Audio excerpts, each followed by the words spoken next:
மொத்தத்தில் 10 ஹவர்ஸ் நம்ம படம் பார்த்து முடிக்கிறதுக்குள்ள பல மணி நேரங்கள் 10 மணி நேரத்துக்கு மேலே நம்ம தேட்டரில் உட்காந்து இருக்கிற மாதிரியான ஒரு ஃபீலிங் தான் இருக்குது.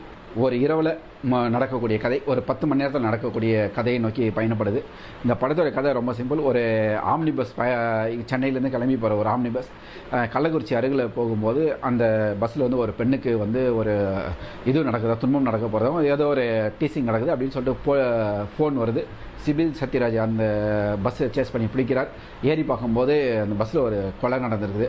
அந்த கொலையை விசாரிக்க அடுத்து நடக்கக்கூடிய மர்ம முடிச்சுகள், அந்த பஸ்ஸுக்குள்ள இருக்கிறவங்களையும் நம்ம சந்தேக பார்வையோடு பார்க்கக்கூடிய விஷயங்கள் இதை நோக்கி போயிட்டுருக்கு.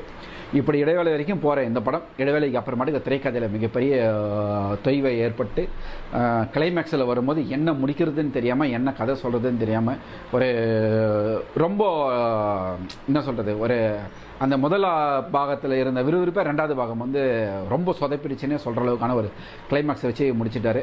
இந்த மாதிரி படங்களில் ஒரு ஹீரோவுக்கு வில்லன் அப்படின்னா நிகராக இருக்கணும். ஆனால் இதில் வர வில்லன் ரொம்ப சப்பக்கட்டு கட்டிட்டாரு. மொத்தத்தில் 10 ஹவர்ஸ்